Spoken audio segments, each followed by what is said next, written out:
Баршаға ассалаумағалейкум. Менің атым Кушкаров Искандар, яғни диджей Чарльз атымен таң алған адамман. 2 июль 1998 жылы туылғанмын. 2016 жылдан бастап диджейлік жұмыспен айналысамын. Диджей это человек, который миксует один трек со вторым. Тем самым создавая незаметный переход, құлаққа білінбейтіндей болып, бір қосықтан екінші қосыққа өтеді. И оның істейтін жұмысы адамларға қарап, адамлардың настроениясын білу, олардың грубо айтқанда кайфын созуы. Тойхананың диджейі, ресторанның, бардың, допустим, фестивальдің диджейі, олардың әмесі әртүрлі. Әмесінің өзінің задачасы бар өз алдында. Мысалы, тойхананың диджейі бұл негізі диджей емес, бұл грубо айтқанда звукорежиссер десең болады. Ол туш қойып беру керек, тамадаға конкурсқа жәрдем беру керек и так далее. Ал ресторанның диджейінің вазипасы басқаша. Оның вазипасы адамлардың ойнату, адамлардың рахат алу. Сол вазипасы болады, мысалы. Фестивальда концертный диджей ол басқаша зат. То есть негізі диджейдің шақасы бөлінеді. Негізі радионың диджейі де болады. Мысалы, Нукус FM-нің өзінің диджейі бар. Бірақ оның жұмысы уже басқаша. Фестиваль концертный диджей болады. Олардың жұмысы сәл басқашалау. Мысалы, концертный диджей оған қызық емес. Қандай халық жиналынды, не болып жатыр, оның өзінің жанрындағы қосып ойнап кете береді. Настроение оған қызық емес адамлардың. Главное атмосфера беру болғаны. Ал радиодағы диджей есе, он просто тупо плейлист жинайды. Мысалы, күнделік плейлист, оның вазипасы плейлист салу, FM-нің оны ойнау болғаны. То есть ничего сложного. Самое сложное это человек, который работает, наверное, как я, в клубах, барах, ресторанах. Ең ауыр жұмыс сол себебі. Мысалы, мен бүгін кеште ресторанда қосып қоямын, и менімен бірге түрлі-түрлі қонақ жиналады. То есть әр түрлі жастағы, әр түрлі контингент, әр түрлі вкустағы. И менің вазипам соның бәрше қонақтардың арасында золотая серединаны табу керек. Я считаю то, что самое сложное, ең қиыны, сол именно ресторан, бар, басқа заведенияларда істейтін адамдарға, сол диджейларға қиын болады себебі. Нужно быть разносторонним, то есть нужно понимать то, что он работает с разными людьми, с разным контингентом, опять-таки, нежели с человеком, который работает тойханада. То есть тойхананың диджейлерінде бәрібір. Ол не алады, қарапақша, өзбекше, қазақша жібере береді, арасында заказбен зарубежный қосып жібереді. Тойхананың диджейі әммеге ұнауы шарт емес. Ол өзі де біледі оны. Ал біздер есе әммеге ұнауымыз керек. Себебі біздерге пұл төлейді. Мен тойханаға диджей болып баратын болсам, заказбенен, мен әммеге ұнайтын қосықты қойуым шарт. Мен ұнауым керек пен. Себебі маған сол зат үшін пұл төлеп жатыр. Общий Өзбекстанда бар. Көп. Ташкенттің өзінде бірталай адам бар. Біздерде де бар негізі. Просто біздерде Қарақалпақстанда продюсер деген адам жоқ та, то есть профессия продюсер деген отсутствует у нас. Егер де, мысалы, мен емес, басқасы болсын, мысалы, Ренат дейік, егер ортада продюсер болғанда, ол оның бар қосығын, немесе менің қосығымды, қайтатсам екен, распространить етуге жәрдем беретін еді. Любой звезда, любой артист продюсермен істеседі негізінде, бірақ бізде ода жоқ Қарақалпақстанда. То есть ни у одного артиста эстрадного, не диджея, абсолютно даже біздерде актерларымыз бар ғой, мысалы, актердің продюсер, менеджер деген зат жоқ. Біздерде не бар? Администратор деген бар, тек заказ алатын. Дистрибьютор болғанда ортада, сол кезде, может, біздер мировой рынокқа шығатын едік. То есть мен өзіменен озат істеу қиын. Иманбек бір қосы атып кетті, сонымен өзінің продюсер атып кетті. Бұлайынша өзі тартып кеткен жоқ қой. Менің бір қосығым тартып кетті, мысалы да. Бірақ мен онда мировой звезда болмамын, себебі ортада продюсер жоқ. Егер де сол ортадағы продюсер біздің қосықты алып, дүние жүзіне тарқатқанда, бәлкім мен Қарақалпақстанның еңбегі болатын едім. мысалы Ташкентте да таныс диджейлерім көп та менің. Олар не қылады? Мысалы адреналин фирмамен істеседі. То есть постоянно оларға қалында адреналин тұрады, реклама болады. Даже мына тұрған Эвос Ташкентте бір диджеймен істесіп жатыр. Бізде ондай зат жоқ. Бізде ақша шығармаса болды әйтеуір. Мод болу керек та әміз. И бізде негізі диджейді серьезный профессияға деп қарамайды да. Содан кейін ол зат жоқ. Егер де бізде серьезный болып қарағанда, может быть, сол кезде рауажланатын еді. Но пока серьезно қарамағанша ол зат болмайды. Хотя, мысалы, мына отырған любой бір банкирден мен көп табамын. Аңыз кәдімгідей жаздым шықты. На самом деле, над этим треком я работал очень долго. Көп уақыт кетті. Неше күн студияда отырғанмын. Все это переписывали, записывали. Бір жер ұнамай қалады, қайттан істеймін. Істегенмен ертесіне қайттан созат ұнамай қалады. То есть тоқтамай жұмыс істей беріп. В итоге тіпті былай бір танысқа қойып көрдім, қалай шықты, жақсы шықты ма, қалай шықты, жақсы шықты ма деп 1000 адамнан сұрап болғанмын. Ақырында тайым болғаннан кейін клип түсіру керек болды. То есть қосығын уже даярлап болдым, қосық дайын, бірақ релиз қылмадым, шығармадым. Клиппен бірге біратала шығарамын деп отырдым. Сол үшін таныс балаларға, то есть Мархабаев Исламға хабарластым, клип бойынша сондай братан қосып шығардым, клип шығару керек деп. Болды деді. Бірақ клипке нормальный ақша сұраған жоқ, енді клипке нормальный ақша кетті. Есаптап қылсақ, примерно 10 миллионнан анық кететкен да. Но на тот момент менде ақша жоқ еді клип түсіру үшін. То есть спонсор таудық.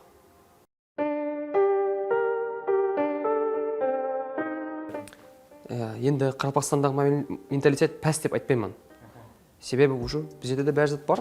Все, что есть в других странах, например, да, бізде де бар. Мына тұрған Қазақстандағы бар затлар бізде де бар. Уже бізде де рауажланады, бір орында тұрған жоқ. То есть, допустим, сол 2016 жылы мен жұмыс бастаған болсам, 2016-2017, сол уақытлары уже басқаша еді. И нынешнее время уже үлкен парк бар да ортада, рауажлану жағынан. Например, 5 жыл алдын маған қимылдау қиын еді. Люди не понимали того, чего я делаю. Так как я артист, мысалы мен өзім артист есебін таңғаламыз өзімізді, себебі біздер адамдармен істесеміз и так далее.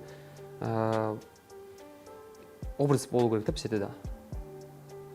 Мысалы уақытында мен өзім шашымды түрлі цветке боядым. Маған ұнамайды ол зат. Бірлер голубой дейді, бірлер және бір зат дейді. Бірақ ол образ, бұл артист. Мен это бартатуым керек. Мен өзімім, поэтому одеваюсь яркие цвета обычно. То есть там қызыл футболка, сары футболка, әйтеуір көзге көрінетін болуым керек. Даже на татуировкалар. Это все образ, это все стиль. То есть жұмыстағы адам, то есть кешкі уақыт тойда яки ресторанда жұмыс істегенде мен ұлма басқа адаммын, үйде мен ұлма басқа адаммын. Может, Инстаграмда или сондай кафе-заведенияларда мен энергичный, күшлі, там позитивті көрінетін шығармын, бірақ үйде мен ондай емеспін. Себебі мен өзімнің күшімді, бар настроениемді жұмыс істеп кетемін. Ал үйде есе, мен уже ұйқым келеді, шаршап қалған боламын. Мысалы, мен өзім туған күн өзіме қызық емес. Мен бұл уақытқа дейін мен 1000 адам зат көргенмін да. 1000 туған күн көрдім, 1000 байрам, 1000 той, түрлі адам. Хам бай той, хам не бай той, бәрін көрдім да, и уже маған қызық қалмады. Ал менталитет жағынан болса, тура келеді десем болады. Уже астен-астен рауажланып жатыр. TikTok хамеде бар, Instagram хамеде бар, интернет бар, Құдайдың бергені. Интернет болсам жаман емес, негізі жақсы. Мен әйтеуір өзім үйде YouTube'дан бір зат көретін болсам прямой эфирде, я мысалы прямой эфирде ойын ойнайтын болсам, мен есет қаппайды. Четко істейді барлығы.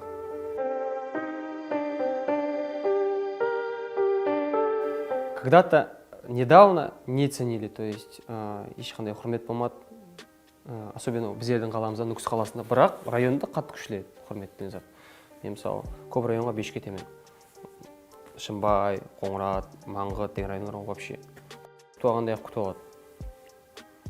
артистлер күтпейтін шығар, Мақсут Мұрат мысалы. Бірақ біздерде Нүкісте ондай емес еді. То есть диджейсен ба, деп қоятын еді да алдын. В последнее время, ақырғы сол 5 жыл давамында қатты рауажланып кетті. Негізі рауажлануға біздер себепшіміз деп ойлаймын. То есть біздер соның қарекетінде едік. Постоянно вечеринка жасайтын едік, постоянно какие-то движения на всех концертах. Везде, куда можно было попасть, мы обязательно старались, попадали. То есть даже сегодня здесь. Вот. И на данное время я думаю, что сейчас нас очень ценят.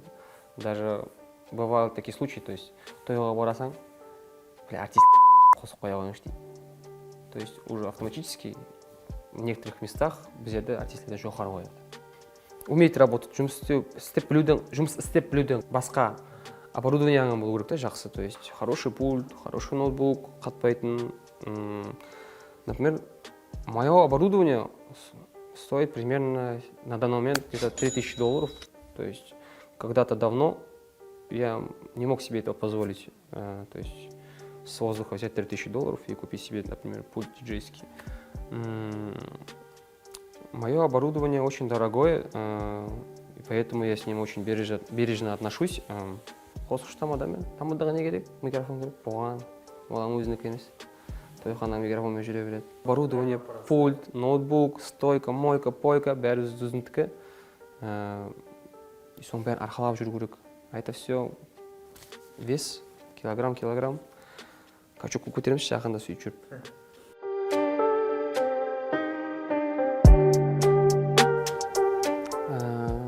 Потому что уже не хочется играть некачественную музыку. Вместе с людьми, с народом біздерім рауажланамыз. То есть, да, диджей деген ненің профессияның өзінің бір шеті жоқ та. То есть, болып тірелдім, үйрендім мен супер диджейман деген жер жоқ та.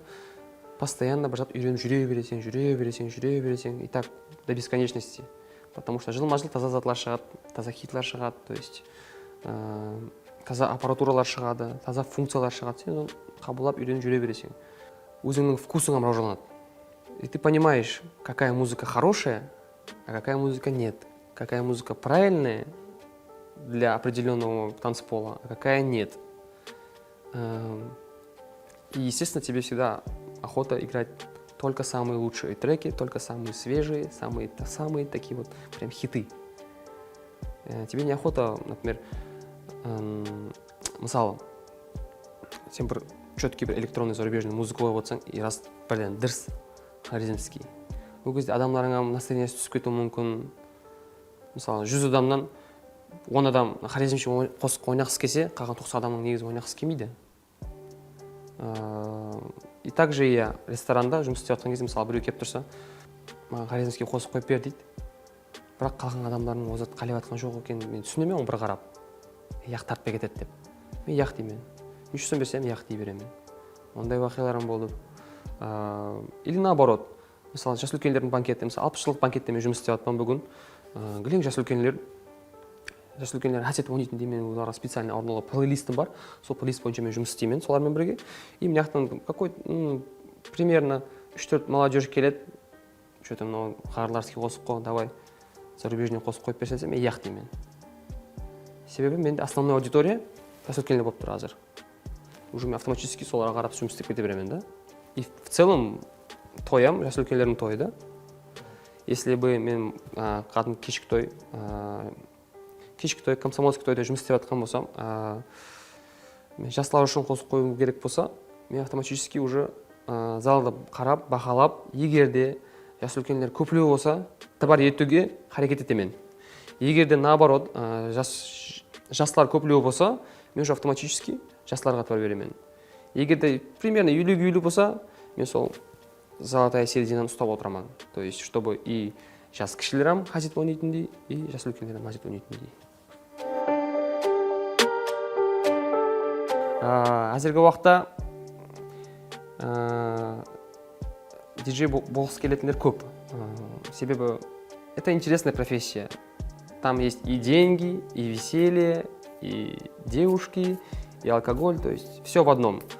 кайфы жұмыс істеп ақша табамын деген оймен әмме диджей болғысы келе береді. И баяғы уақыт қарағанда қазір дым көп диджей болып кетті. Тіпірсең диджейға тиесең, тіпірсең мобилировка тиесең, сол екі профессия міне әмме болғысы келеді. Себебі ең ансат деп ойлайды, бірақ негізі қиын. Ансат болғанда маған сондай ақша төлейтін еді. Мысалы да. Но, по-моему, именно настоящих, хороших диджеев у нас мало. Я могу... В топ-5 входит, по моему мнению, это, если считать меня самого я. Если я туда не вхожу, то я могу создать другой топ-5. То есть это Ринат, диджей Ринатуллин, обязательно, хороший, талантливый. Диджей Бенгер, тоже очень опытный диджей, который может работать абсолютно с любым контингентом. Рики, таза бала, жаңа үйренген бала, жаңа емес, новичок в этой сфере. Рики, новичок, бірақ та харекеті жақсы, нормальный жұмысын істеп бастады. Маған ұнайды. Смайл, бұл өзімнің шәкірдім.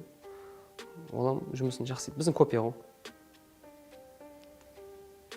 Ctrl-C, Ctrl-ставить деген сол Смайл. Егер мен бос емес болсам, соған хабарлассаңыз болады. Пятый диджей – это Маджид. Диджей Мадж. Сол 5 диджейға 5 кетемін. Диджейдан қысқа, бос уақытында мен графика, моушн дизайнер болып істеймін и бас фирманың амбассадоры боламын. Общее количество денег, которых я зарабатываю, на самом деле был секрет. Қатын біліп қояды. Бір еш өйтіп санап көрмегенмен де, себебі ол бөлініп келеді. Но минимум жұмыс болмады дегеннің өзінде $1000 шығады ғой. Максимум 2 барады, 2,5, может 3 шығар. Прям анық бір отырып санап көру керек. Соған жараса расход да бар, то есть мен адамман, менде да кредит, но все, что у меня есть, по сути, чай, машин, одежда, там, телефон, ноутбук, оборудование, все это у меня благодаря диджеингу. Основной доход – это диджейство. Если бы, может быть, я не был диджеем, я бы, не знаю, был бы тоже банкиром и зарабатывал бы 3 миллиона в месяц. Но, слава богу, я диджей, да еще и такой крутой диджей, поэтому я радуюсь.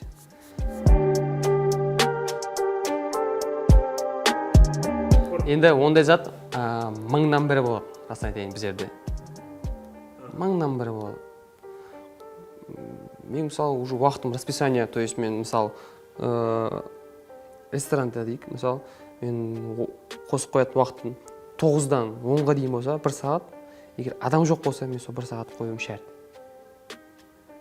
Егер адам ұлыма ресторанда жоқ болса, ал қайтып кеткен болып қалса, сол кезде өшіремін. А так уже фонға адам тыңлап отырады ғой. Сол адам әстен тәріліп бастаймыз да. Мысалы, 1 сағат давамында мен әстен андай өзіне жағымлы адамның несіне, настроениесіне тәсір ететін қосылады қоямын.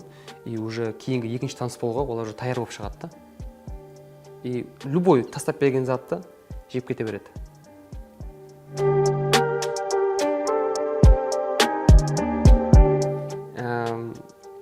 Енді, если я работаю на определенном мероприятии, то есть, мысалы, вечеринка беріп жатырсыз бұл жерде.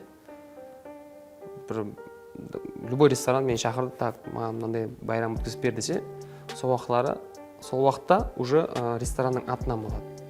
Егер мен күнделік өзінің жұмысында резидент болып жұмыс істеп жатқан болсам, уже ол кезде сатып ала алсаң. Но, конечно, енді диджей, бармен екеуі қатты жақын болады негізі, и бармен, естественно, угостить етеді. Менің атынан деп бере береді да. А в целом платный.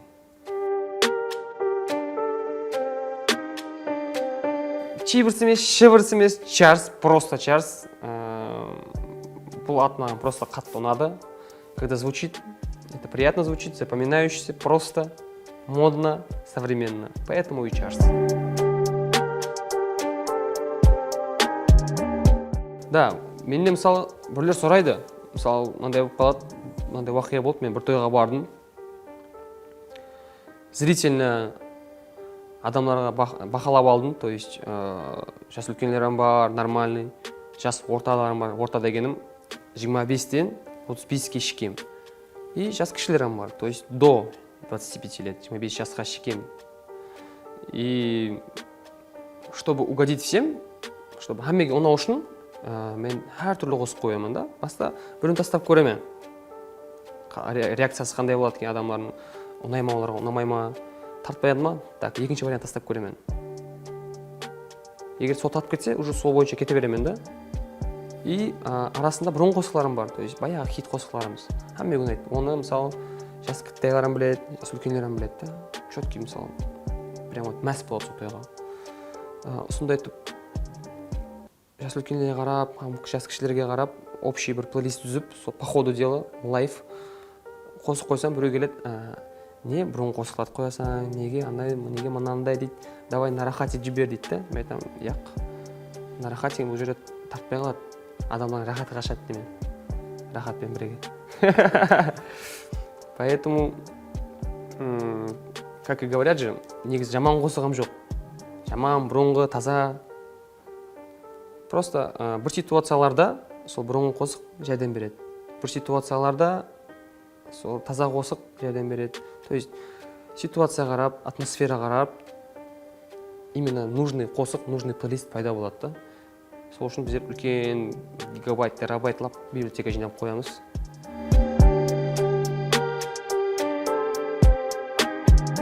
Диджей бір күннің ішінде дағы болуға болады, 2 күннің ішінде де болуға болады. Адамның өзіне байланысты, өзінің харекетіне, өзінің желаниясына, өзінің ақылына. Егер басың істейтін болса, харекетің бар болса, енді профессиональный емес, базовый уровень, то есть какой-то определенный фундамент алуға болады. Бір күннің ішінде, 2 күннің ішінде, әркімге әртүрлі беріледі да, себебі біреулер негізі музыкальныйға жақын болады, біреулер ұзақ болады, біреулерге пайдасы жоқ. Бірақ именно сол базовый фундамент любой алады. В целом, именно сол музыка тарауменен мен примерно 12-10 сол жылмен байланысты уже уақытым өтті сонымен. Потому что мен диджей болмастан алдым, мен аранжировка істейтін едім. Қосып жазамын. И жұмыс іздеген кезде мен өзіме жақын жұмыс іздедім да. То есть не зат, я уже, то есть саунд-продюсер, я пишу музыку, я продаю музыку. На тот момент Ташкентке сататын едім. Әр түрлі рэперлерге, артистлерге мен қосып жазатын едім. И мне хотелось уже увеличить свой доход, найти нормальную работу, то есть заработок. И ең жақын маған диджей тарауы болып келді да. То есть я и так уже, в принципе, понимаю музыку, конструкцию музыки, как должно быть, что должно быть, слух у меня выработанный. И я решил стать диджеем. Бір күні мен бір ресторанға бардым. Просто бір қарадым, не істеп жатқан екен. Шамалап вазипасын түсіндім. Үйге қайттым, Құдайдың берген ютубын аштым. Бір қарадым, чоп-чоп не зат екен, 2 күннен кейін жұмысқа кірдім.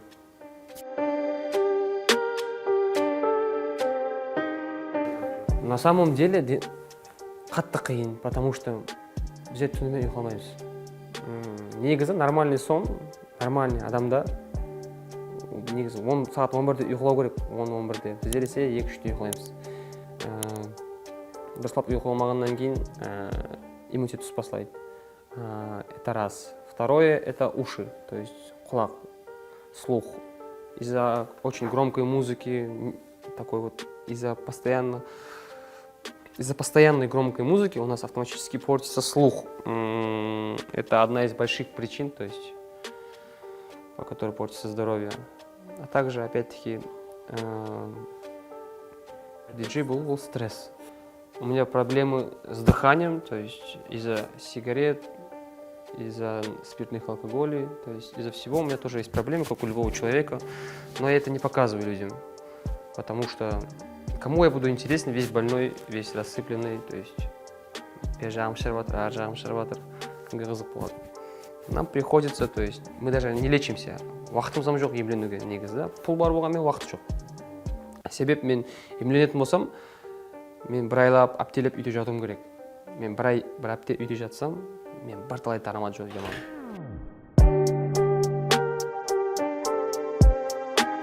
Енді қарапақша микс, қарапақша контент істеу жолы не только біздердің қолымызда, һәм артистлердің қолымызда. Егер артист не только жас үлкендерменен, не только тойда, может клуб, ресторан, барларда да оның қосы хит болу үшін ол біздермен бірге істесу керек. То есть, может быть, өзінің бар материалын маған тастап бере ма, өзінің қосықларын, чтобы я мог ремикс сделать. Аудиодорожка, там, звуковой дорожка, бәрін бөлек-бөлек маған дорожкалеп тастап берсе, мен микс қыла аламын. И современный вариацияда ремикс қылып, уже, мысалы, клуб ресторанда қоюға болатындай қылып, таярлап қойма болады да. Но для этого олар емес, мен бет салуым керек та. Олардың ауырлануына мен бетім салуым керек. Маған тастап бересіз ба, маған өткеріп бересіз ба? Зачем? Егер өзлері қалесе ол затты... Бір нәрсе сөге тайынсаң болыра? Мен если сөге тайынмын, әрдайым. То есть за любой движ, за любой кипиш. Я только за... Пожалуйста, звондасын, хабарласын, жазсын, я біреуді жіберсін. Флешкасымен болса, так, мына жерде материал, істең, басын. И олар түсіну керек, то, что я сделаю с их песней, это нормально. Оларға может ұнамауы мүмкін өзлеріне, бірақ жастыларға там клубта болса қосық четкий тартып кетеді да. Олар ұнамай қалса, значит, я не должен выпускать ее. Я қойсам ұят болады дейтін шығар, білмеймін. То есть мен күнде ресторанында соғыс қоятын болсам, тойда жүрген жерде соғыс қойып естетін болсам, соғыс автоматически хит болады. Не только мен, һәм диджейлердің барлығы. Мысалы шетелде артистлер диджейлермен істесе, то есть таза қосып шығарды ма, уже сразу диджейға тапсырады, диджей клубный ремикс қылады и клубта қояды. Клубта қойып жүргеннен кейін уже ол қосық һәм жерге тарқалып хит болып кетеді. Біздерде ондай қылмайды. Біздерде артистлер тек өзінің аудиториясымен істеседі. То есть олардан қысқа ешкіммен істеспейді. Например, жас кішілермен. Допустим, тот же самый Филипп Киркоров Россиядағы. Заслуженный артист. Һәм молодой, талантливый рэперлермен қосық айтады бірге. Мысалы, Тимотимен қосық айтты, Давамен қосық айтты. Ар жақламар ожланады да олар, а біздерде ожланбайды.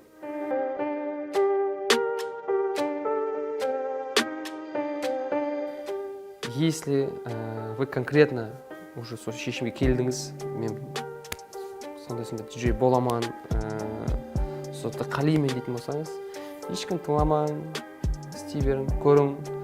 Уақытында мен де сөйтіп жамалады адамдар, ай деп. Но, как видите, я сегодня здесь, сол жерде отырман, сол интервью олардан емес, менен аватор. Значит, я считаю то, что братқа жетістім. Также и вы пробуйте, экспериментируйте, обязательно шуқлап көрің, істеп көрің. Только после этого, возможно, у вас что-нибудь получится. Этивар беру керек емес, оңа просто біздерде рестораннан әмесі бірдей. Мысалы, сол Вавилонне, сол Лас-Вегасне, сол Атияжне әмесі бірдей. Бірдей меню, бірдей ауқат, тек парқы ремонтта. Ремонт үш түрлі болғаны. Планча әмізет бірдей. Мысалы, өзінің какой-то определенный стилистикасы жоқ, жанр жоқ, өзгеше бұл Лас-Вегасқа дейтіндей, мысалы, өзінің какой-то собственный бір фишкасы жоқ та, ешқайсысы. Әмесі бірдей. И музыкасы да бірдей.